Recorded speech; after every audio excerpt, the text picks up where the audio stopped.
All right, good morning. I know it's 1 minute early. I'm going to start by handing out some handouts. There are two distinct handouts, one which is a lovely undirected graph, and the other is a couple of question prompts. About every pair of you should have one of these because I'm going to ask you to work through them in pairs. All right, so I'm just going to ask you to pass these around, thread through the class as I start. Okay? Actually, maybe I should go both directions.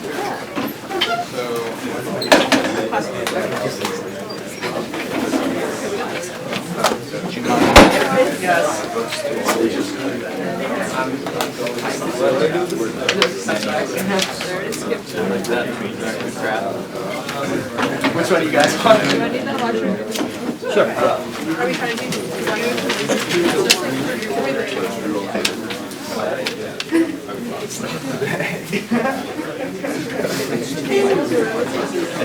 All right, while these are moving around the room, fill me in on the last week, Monday and Wednesday. What's Shriram been talking about? MSTs. Sorry? MSTs. MSTs. What's MST stand for? Minimum spanning tree. Okay, so that's a particular algorithmic problem defined on graphs. What else has he been talking about? Shortest paths. Yeah. So shortest path, Lightest path. What else? cycles. Been talking about the impact of cycles, reachability in general, how essentially to work with a graph as a data structure. Right? Did I miss anything? All right. Going once, going twice. All right, it looks like those are still going around the room. But here's the deal. Okay, so the handout that contains the graph of 10 nodes, I think. What we're going to do is work through this together. At first, we're just going to try it using brute force. We're not going to apply any of the algorithms that Shriram talked about yesterday. By the way, which algorithms did he talk about? Kruskal's, Prim's, probably Beruvka. All right, so we're not going to use any of those at first. At first, what I want you to do is get a sense of the scope of the problem. You don't have an algorithm to work with. Here is a graph. What do you think the size of the minimum spanning tree for this graph is? All right, and I'm going to give you a couple of minutes for that first step because I want you to wrestle with really what is a very simple graph problem without benefiting from the algorithm. Okay, any questions? All right, go. Take a couple of minutes with your partner. Thanks much. We will get to using Prims or Kruskal's.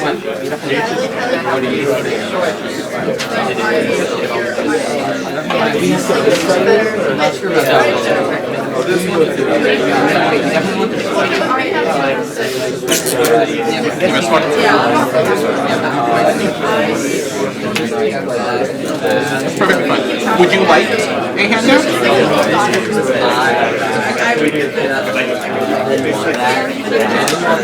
Actually, that would be better.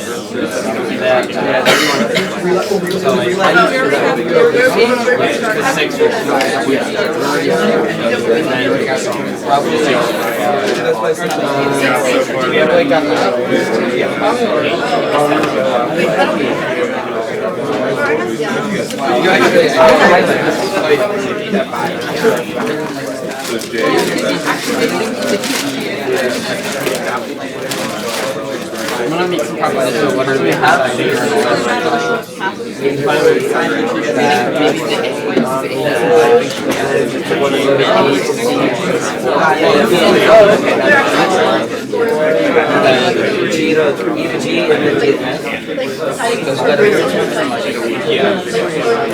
Or is it better to go from C to D? Okay, to D is Yeah, this would be exhaustive. And then like something like About 10 more seconds. No, we don't need that. And then you want to actually, this would actually be Right. Yeah, that makes Three sense. things coming in. Is that a bad number? What a bad. Like we have three things coming out of this one. They're all really, I think that's. Chili, I'm going to let you keep going. I hear interesting conversations, but let me interrupt for a second. See if you can sort of guess what the weight of the shortest of the minimum spanning tree is going to be. Okay, take another minute. I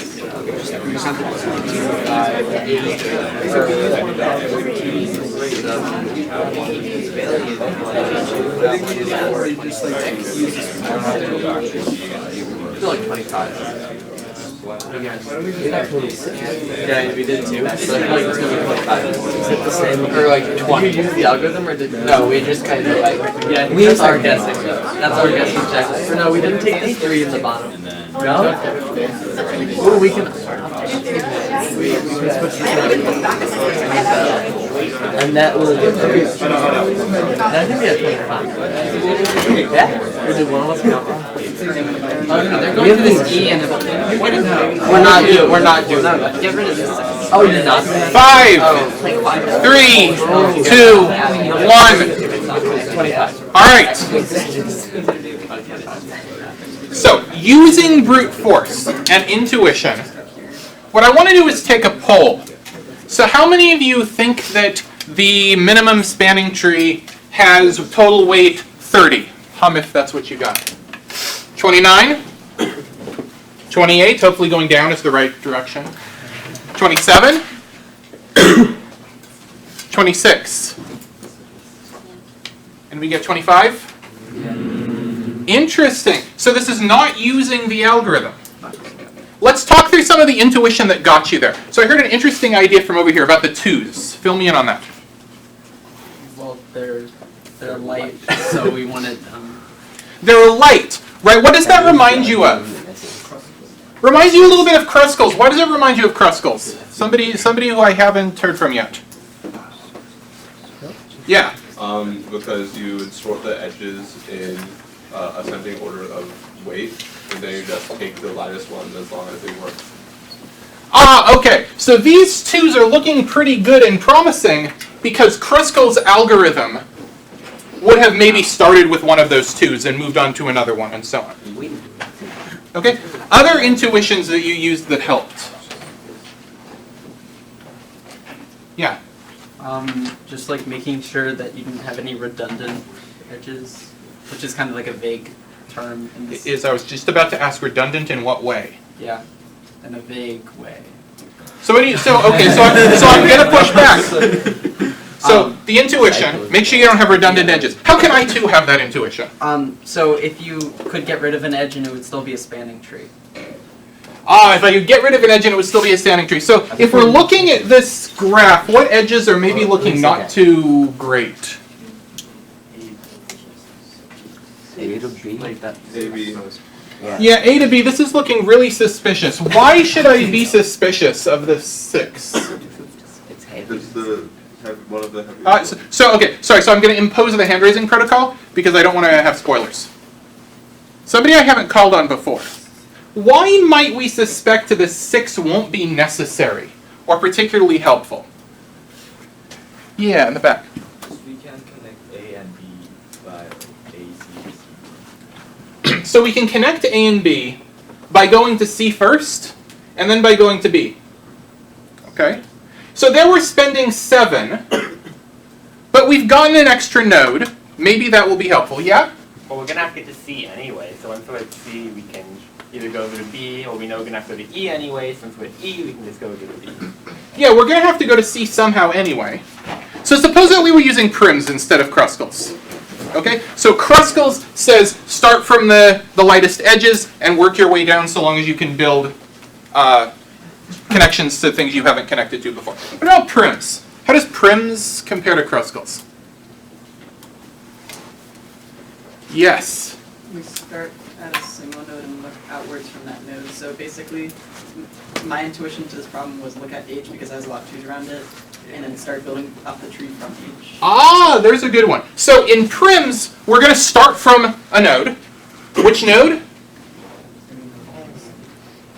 Pick one non-deterministically, or pick whichever one looks is going to be the most promising to you, right? And here H is looking pretty good because it's got a bunch of 2's that are going to bridge to a bunch of other nodes. All right? Other intuitions? Cool. Okay, so what I want to do is just quickly, on the paper and on the board, step through either prims or Kruskalls and complete the minimum spanning tree for this graph. All right? Hum if you're voting for prims. Oh, that's an unenthusiastic vote for prims. Kruskal. Interesting. Okay, so let's use Kruskal. Okay, so I'm not going to explicitly draw the data structure that is going to sort all of the edges. We're just going to kind of leave that implicit because I want to keep the graphic clean. All right, everybody cool with that? I mean, we know that the 2 edges are going to come before the 3 edges and so on. So, we're going to step through, we're going to start with 10 little kind of uninteresting trees in our forest, all unconnected to each other with no edges. Right? And then we get our sorted list, and we're going to start connecting these trees together, building larger trees until we just have one. Right? So, what do I start with? Somebody haven't called on yet. Yes? Oh, go ahead. 2 surrounding the H. I see some 2's surrounding the H. Now the question is, which one? Doesn't matter. Does it matter? No. It does not matter. Now, some implementations, right, if you've got a list here, we'll just break off the first thing on the list. Other implementations will use a more complicated data structure. Maybe a queue, maybe a stack. Doesn't matter, so long as it gives you the lightest weight edge, a lightest weight edge that you haven't seen so far. Okay? So we're going to pick one of these. I'm going to pick this one. Executive decision. Okay, great. Now we have this one really big tree of 2 whole nodes, and the others are single node trees. What do I do next? I recur. Yep. Take it out of the 2's. I take another of the 2's. Next. Pick another one. Pick another one of the 2's or another edge. Another 2. Okay. So great so far. Now what? Do I have to pick an edge that is connected to this big blob that we are currently building? No. In Kruskals? No. We do not. If this were prims, we would. Okay, so now what? We've dealt with all of the 2's. Are there any 2's left in the graph? Yes. Unpicked? C. So that's the best one, right? So let's take it. Alright, now we've dealt with all the 2's, I think. So what's next? 3. We've got 3's. Point me to a 3. AC. AC. Alright, what next? B. BE's a 3, okay. B is not in any chunks so far. And what next? GJ. GJ. Okay. Well, there's a 3. Cycle. That would produce a cycle. We don't pick that 3. Sadly, that 3 edge is not useful to us. We take it out of our data structure because it's next. We look, it produces a cycle, we discard it. Okay? What comes next in our ordered list of edges? 4. It's going to be some 4's. Is this one okay to add? Yeah. Let's say I give you this one next in the data structure. Yeah, because that's not going to cause a cycle that joins 2 disconnected components. What other 4's? What about this 4? That would create a cycle. Comes out of the data structure because it's a 4. We discard it because it would cause a cycle. What other 4's? AD. That's safe? Yeah. Cool. Done. Are we done? Well, there's BC, but this creates a cycle. No. No, but we've completed it. We're done. We're done bandit. We've got a spanning tree already. We don't need any of the 5's, we don't need the 6. Okay, in this particular graph. So what's the total weight? 25. All right. Cool. Okay. Everybody all set with Kruskals more or less? All right. Again, Kruskals, you're just picking edges off of a sorted list. Either you use them or you don't if they're going to create a cycle. Prims, you're forced to sort of grow a single tree starting from a particular seed. Okay? Any questions about minimum spanning trees and prims and Kruskal's and Baruchka and so on? Yes? For Kruskal's, can we discuss the runtime? Because I'm just trying to think how it works in my head, and I'm not exactly like the runtime. Did Shriram talk about this on Wednesday? Remind me? I'm not sure for Kruskal's. So what I'd like to do is defer that until the end. Come up and talk to me. Yeah. Okay. There's sort of a more detailed discussion of this also on the site. But this is a very good question. All right. Other questions that don't involve runtime. So the reason I'm focusing on this is because I want to get the algorithmics down. Okay. But this is an absolutely valid concern. Yes? Can you go through an example of prims, maybe for a smaller graph? Sure. Here's one that I love. Are we guaranteed that there's always one minimum spanning tree in any given undirected graph? No. Absolutely not. Somebody I haven't called on it, give me an example of an undirected graph where there's going to be multiple minimal spanning trees. Yeah. This one? Okay, are there two? What's the other one? Yeah. It's kind of, it's really hard to see. Okay. Well, Yeah, go ahead. Oh no, but I'm saying this one. You take out IJ and you add FG. equivalent. We take out IJ. So we take out IJ and we would add what? FG. FG. Yeah. And there's no cycles. Cool! Okay. So there are multiple spanning trees here. Let's find an even simpler example where it's dead obvious that there's multiple spanning trees. Yeah. A square with all edge weights 1. A square with all edge weights 1. So A, B, C, D, 1, 1, 1, 1. All right. Well, there's a few minimal spanning trees here, right? I could go like this. I could go like this. I could go like this. Right? There's actually 4 distinct spanning trees. Okay. So what I want to do, I don't want to run prims on this graph over again because it's really big. But let's say we run prims for a slightly more interesting square, where maybe we have 2 1s and 2 2s. Okay? So, first step of prims.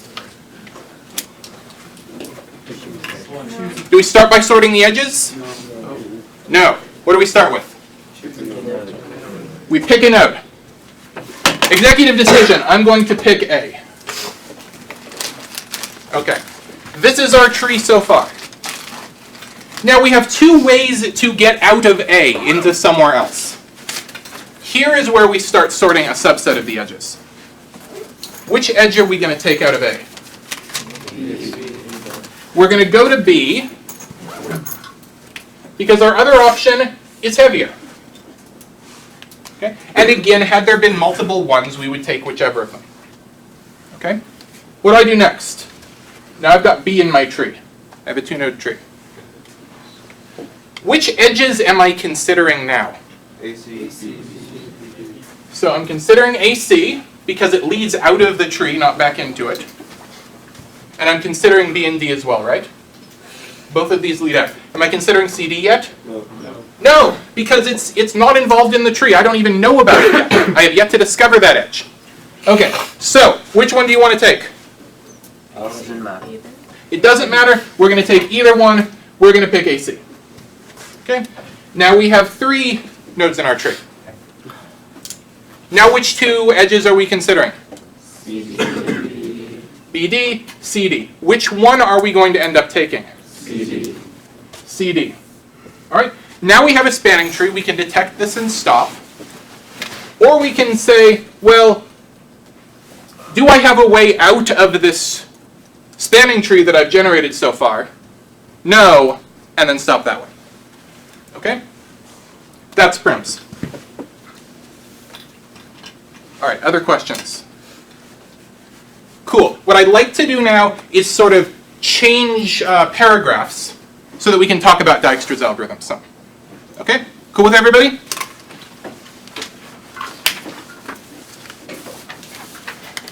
So, what I want you to do is, knowing what you know about Dijkstra's algorithm, I want you to take the second handout that I gave you. What I want you to do, again in pairs, is draw two good examples. You don't have to work out Dijkstra on the graphs. I'm just asking for the graphs. Good examples that will sort of exercise Dijkstra's algorithm.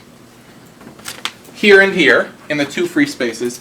And then in the third, I want you to give me an example graph that is going to be a bad example graph on Dijkstra. Okay? And here's why I'm asking you to do that. What things might be true about a graph you're using as an example? So think about feeding a graph to exemplar. What are some properties of graphs? Yeah? All the nodes have to be connected, at least for what we're doing right now. So we might say all the nodes have to be connected. Yep. Positive weights.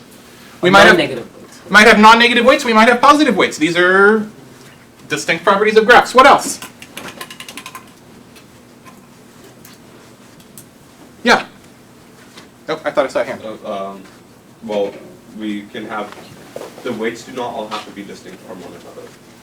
So you might say this property is true of a graph if it has different weights. You might say another property is true of a graph if all the weights are the same. Right? Different things that could be true of graphs that you give as examples. What else? Yeah. Sparsity of the graph. It might be sparse, it might be dense, there's some ratio of edges to vertices. Okay, what else? Sort of one really important property. It's the thing that prevents you from adding edges when you're using Kruskal's. Yeah? Whether it's cyclic or not. Is there a cycle in this graph or not? That one's kind of a powerful property. Okay? There are so many of these properties.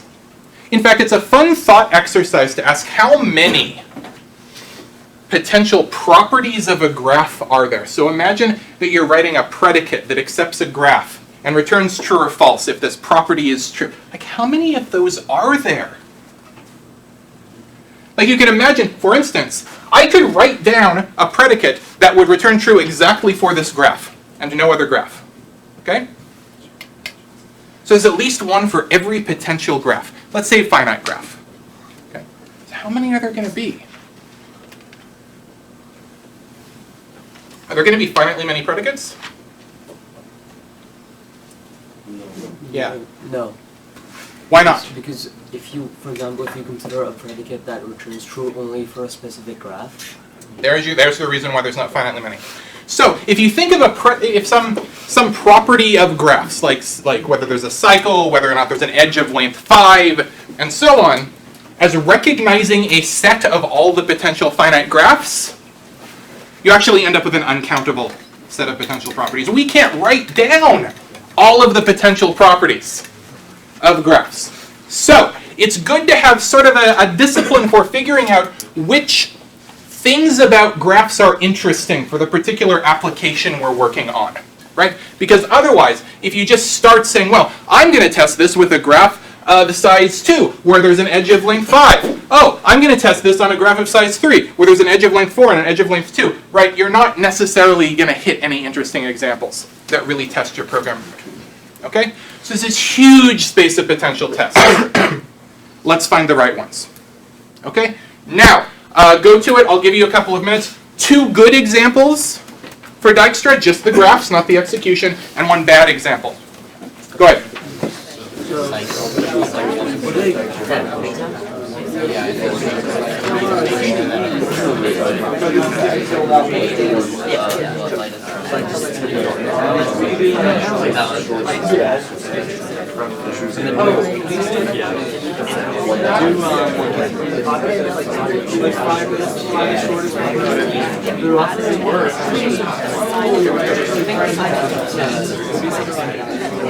For this,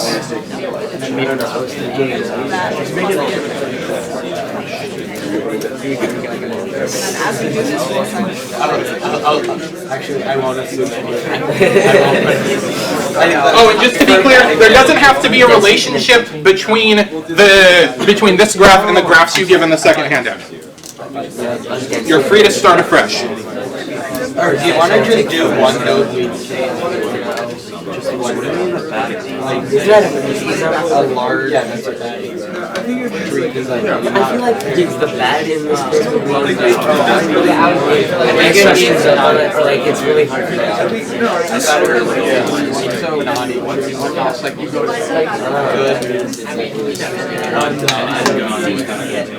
You maybe want to ask them.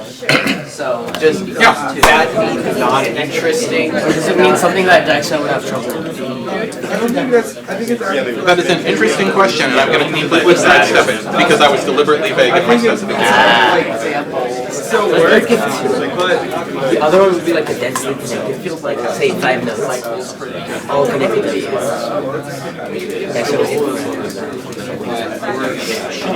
Because so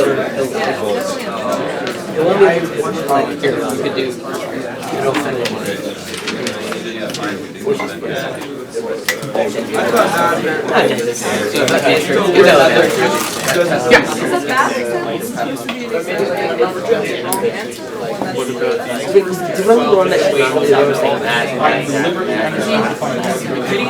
But that's not. Is it? That's not it. Yeah, it's not. Because all of those like the checks that. They'll go to each one and they'll check that. Oh, this is done.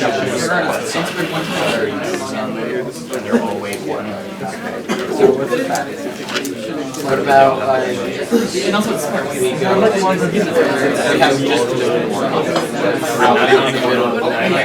Alright, so a couple of groups have asked this question, so I'm just going to give it to everybody. I'm deliberately underspecifying what I mean by bad because there are a bunch of different kinds of bad examples that you might imagine. Okay? And I want to drive a discussion in about 2 minutes of the difference between those. Okay? So don't overthink what badness is here.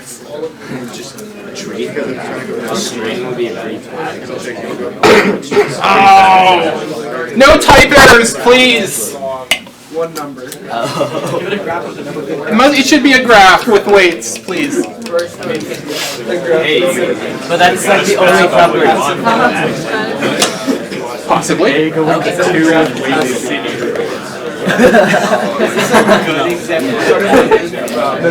Five that are bad. It's an interesting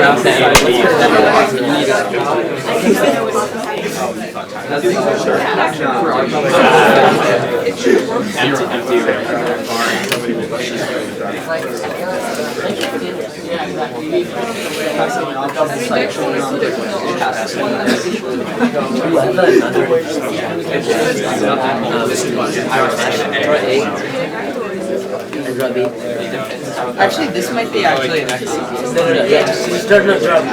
Alright, I want to check in. Hum if you need more time. And if you're talking, stop talking so that I can hear people humming. Hum if you need more time. Okay, keep going. I'll give you another minute.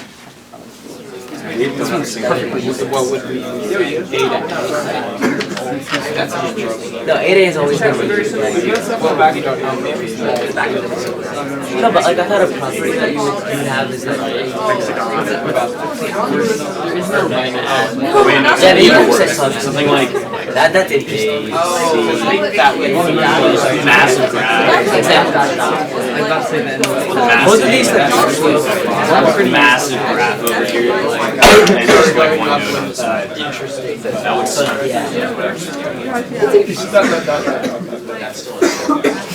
Alright, 5, 3, 2, 1.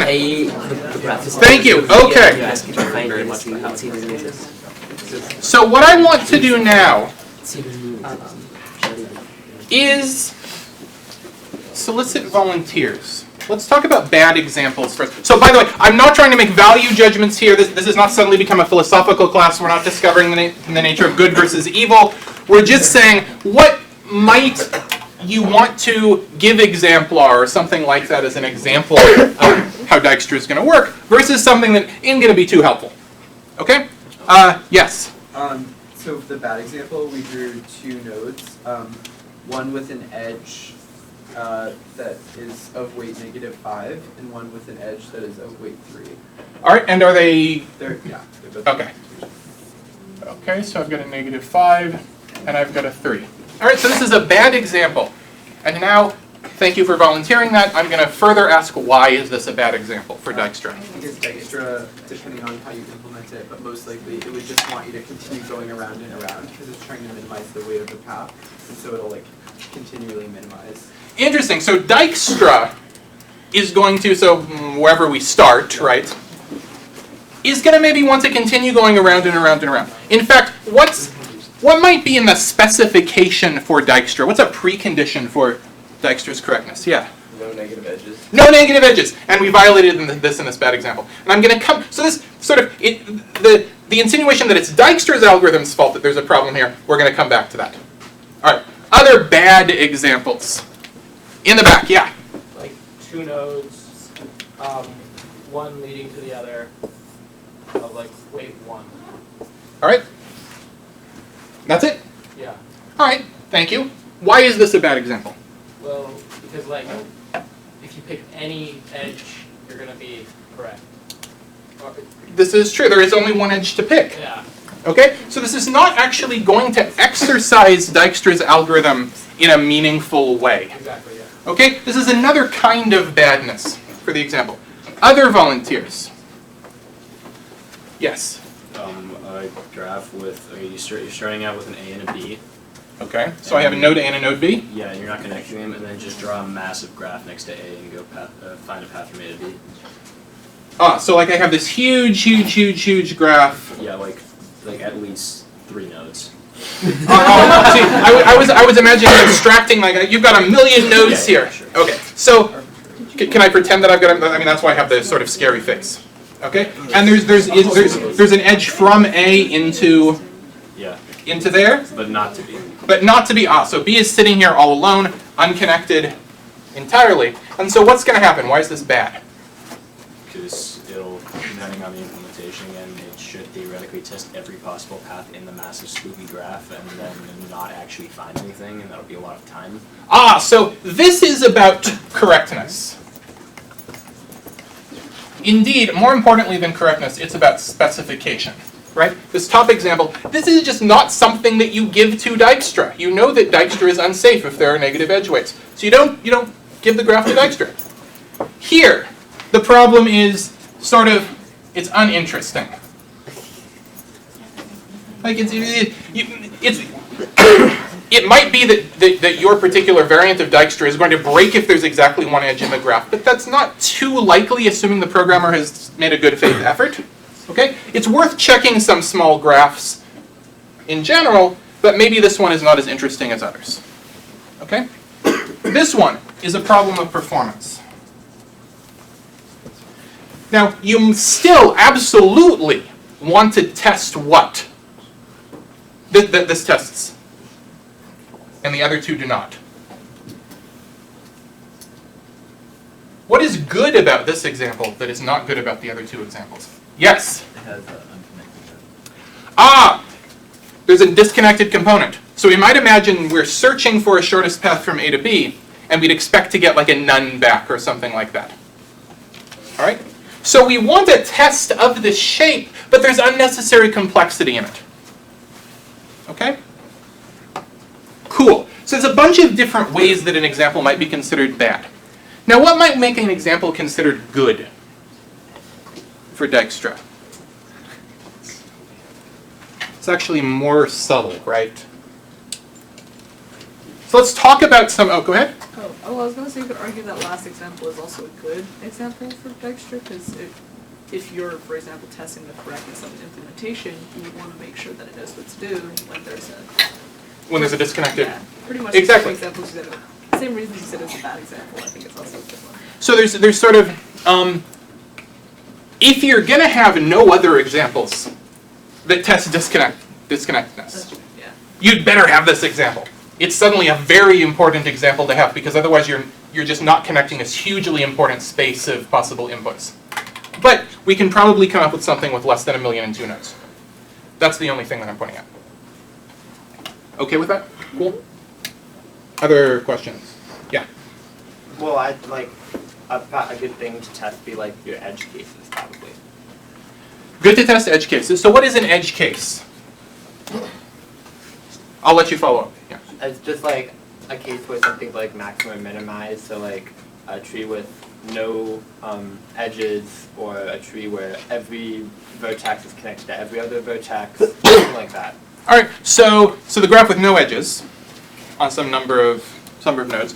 The complete graph is the technical term for the second type. When I have all the possible edges there, we call this graph the complete graph, right? These are sort of good extremal cases to check. The graph with a cycle. So we'd better test on a cycle, otherwise we might as well be using sort of a stripped down version of Dijkstra, right? Let's pick one of your examples sort of at random. So I want to have one volunteer to share the first good example on their sheet. Hopefully somebody who I haven't heard from yet.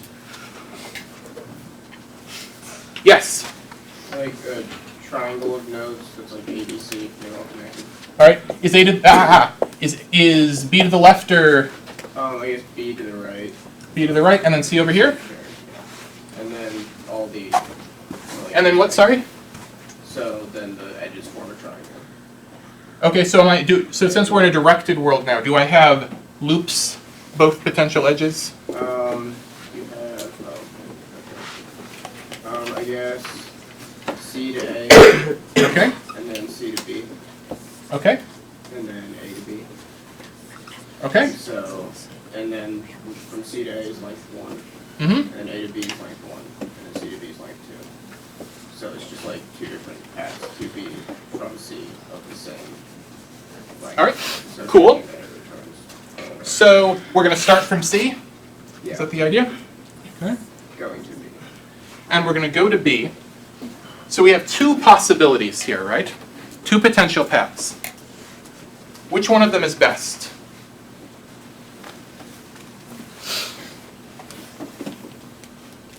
Yes.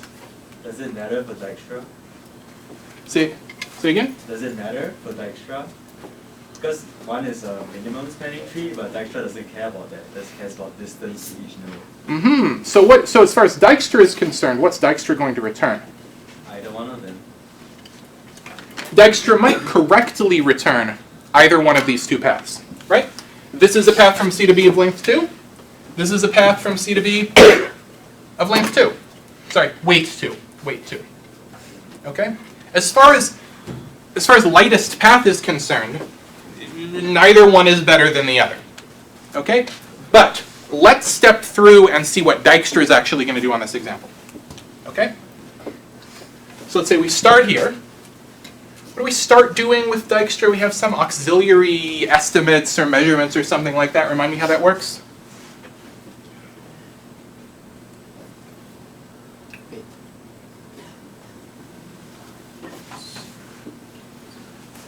So I'm going to start with C, and this sure looks really appealing because it's a small edge.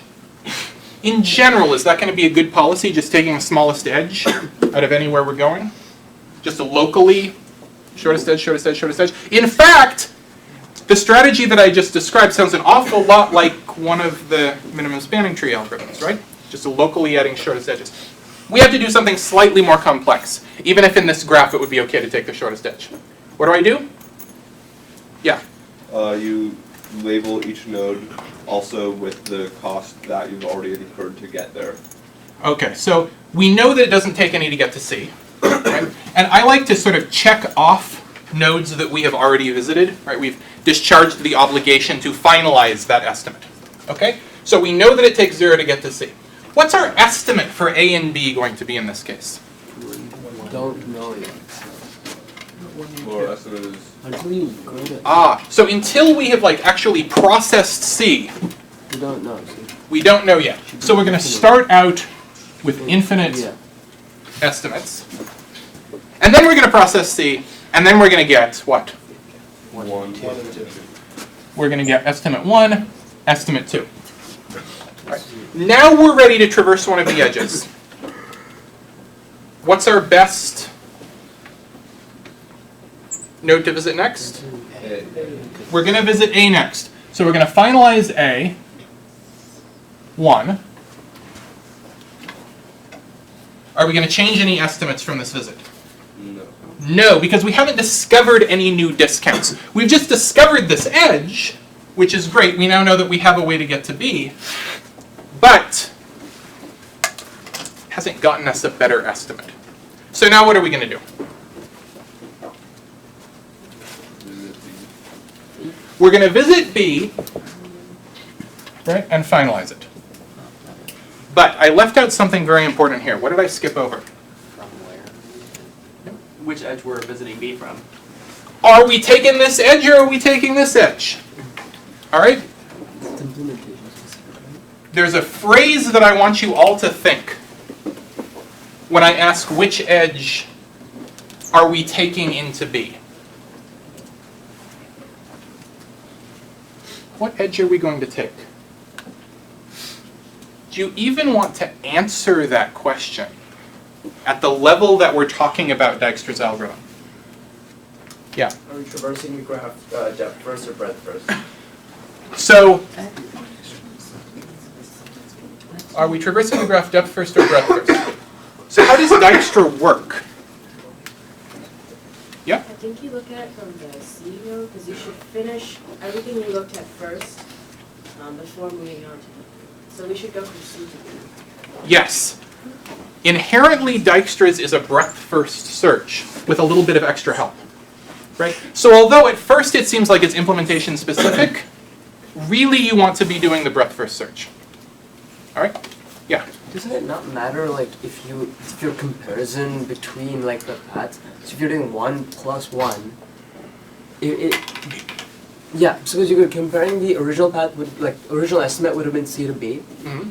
If you're saying that if the new path is greater, like, lesser than or equal to, then you would pick the new path, right? Mm-hmm. And isn't that implementation specific? It depends on if you define it as lesser than or equal to, or, like, strictly lesser. Mm-hmm. So this is an interesting argument for implementation specificness. Let's have it. Yeah? I actually have a different question. So Okay. So, follow-up to implementation specificity? Yeah. I agree with the greater than or equal versus greater than, or less than or equal versus less than, but then also, when we say breadth first, like, it is breadth first in the sense that, like, breadth being how far away from the starting node you are. Aha! So those Bingo! are the same level. Like, either path, it's like you can treat that as kind of the same breadth distance. Bingo. Okay, say that again. Say what we're breadth first with respect to. Weights of the path to get there. We're not doing a breadth first traversal with respect to number of hops. We're doing a breadth first traversal with respect to sort of the total weight we have incurred as we're building essentially a lightest path tree on our way through the graph. Okay? And from that perspective, which I think is the right perspective, it's implementation it's an implementation choice, which we go to, because although this is one fewer hop, this is going to be sort of just as heavy in this modified version of breadth first search we're doing. Okay? You had a follow-up? Yeah, so we start at C, we look at A and B, and then we go from A to B, right? Do we need to go again back to, will we have to visit the same node multiple times if, you know what, I think I didn't formulate it clearly. If you keep moving on. Okay, come talk to me after, Yeah. and we'll work out. Okay, other questions? All right, so in the interest of time, I want to be able to get to a very interesting point. Are you all cool with my stopping with the examples here, or do you want to do another one? It's okay. How many of you want to do another example? Nobody wants another example. Okay. Okay. Trick question, because I'm going to make you do other examples shortly anyway. They'll just be different examples. Okay. So this is time for a really fun, at least for me, digression about lightest path. So given Dijkstra's algorithm, suppose that we wanted to compute a heaviest path instead of a lightest path.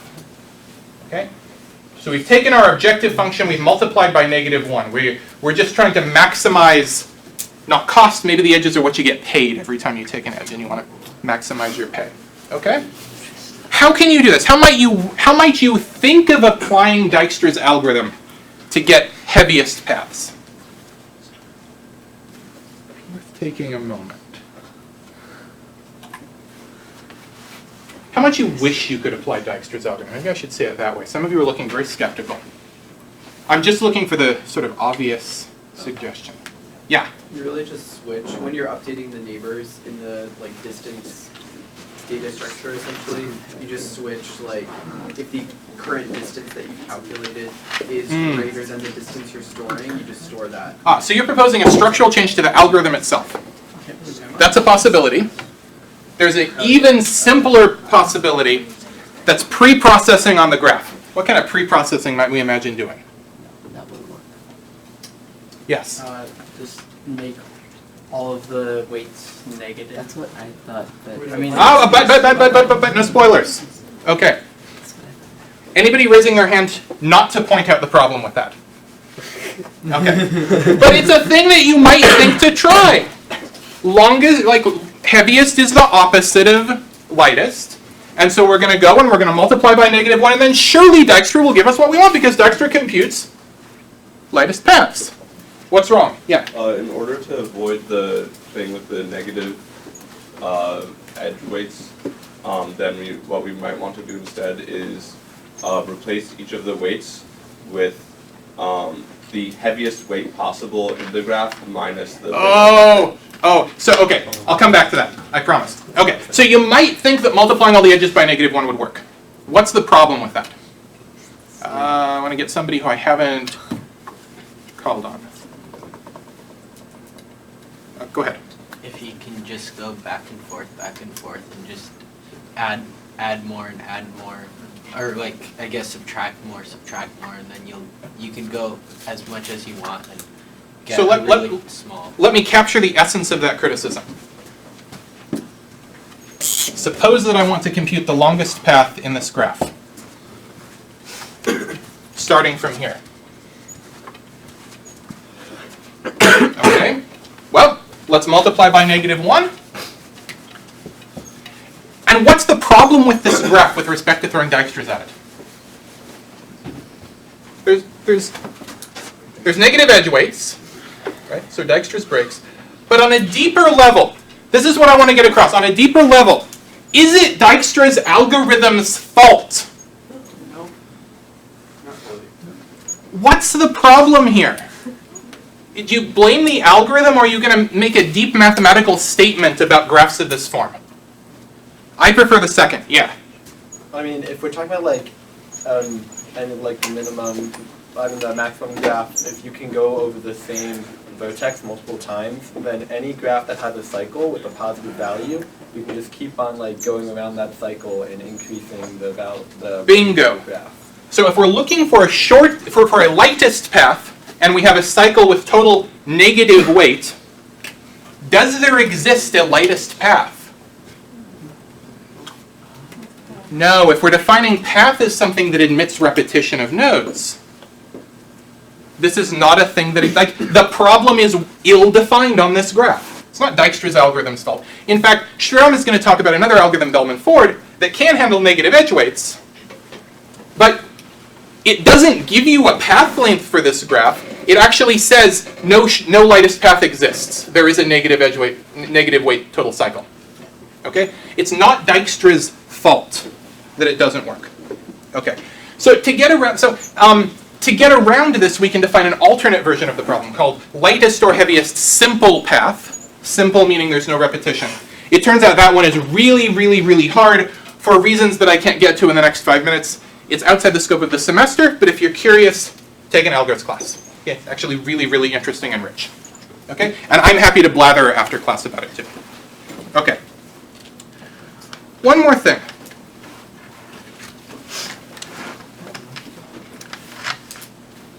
Is having a negative edge weight a necessary condition for Dijkstra's to fail and produce the wrong answer? Can Dijkstra's ever succeed on a graph with a negative edge weight? Yeah. So some of you say yes. Yeah, go ahead. Give me an example. Or can I just give you a general example? Yeah. I think it'll succeed so long as the negative edge weights don't produce loop. So long as there's no negative, so there's no negative total cycle. So long as lightest pathness is well defined. This is a great conjecture. Let's see if we can falsify it. Can we come up with an example?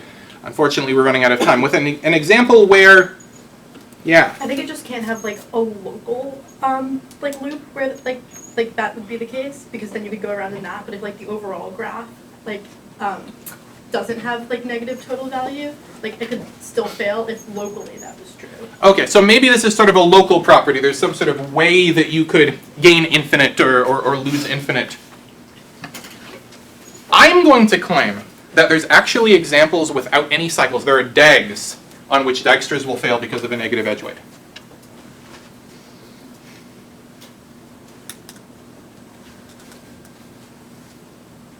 Any thoughts? All right, so I could do two things. I could say, homework, think about it over the weekend. Or I could give it to you, or I could, yeah? So let's say a triangle. Okay. It's like a completely connected triangle. Okay, I've got A, B, and C, and where do my edges go?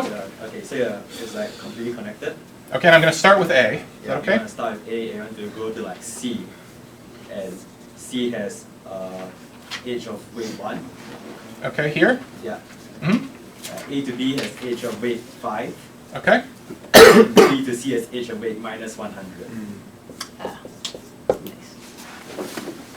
This is a DAG, there are no cycles at all. And yet, why is Dijkstra's going to fail on this? It's greedy. It's looking at local information only. It has no idea this edge exists until it has... Oh, sorry, I should have... It has no idea this edge exists until it has visited B. But what's it going to do? It's going to be greedy. It's going to go to C. It's going to say, I'm going to estimate 1 for C, and I'm going to finalize that. I'm done. Okay? But in the presence of negative edge weights, greed is not good. You have to be aware of non-local information. Can we change the implementation just a bit? Can we change the implementation? In this case, yes. It's possible. But in general, unfortunately, no. In general, there's a more sophisticated technique called dynamic programming that Shram is going to talk about when he covers Bellman-Ford. Okay? I want to cut it off here. I know some of you have class at 11. Take care. It's Friday, right? Have a great weekend. Okay? I'll stick around if you got questions.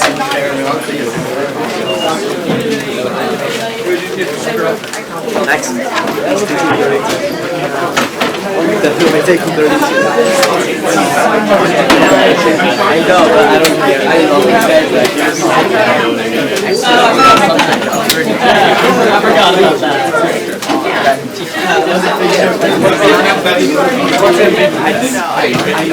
I am. Well, I'm standing here talking, and hopefully I feel like what? If I don't learn I don't know. This is a great question, and I'm going to completely sidestep it.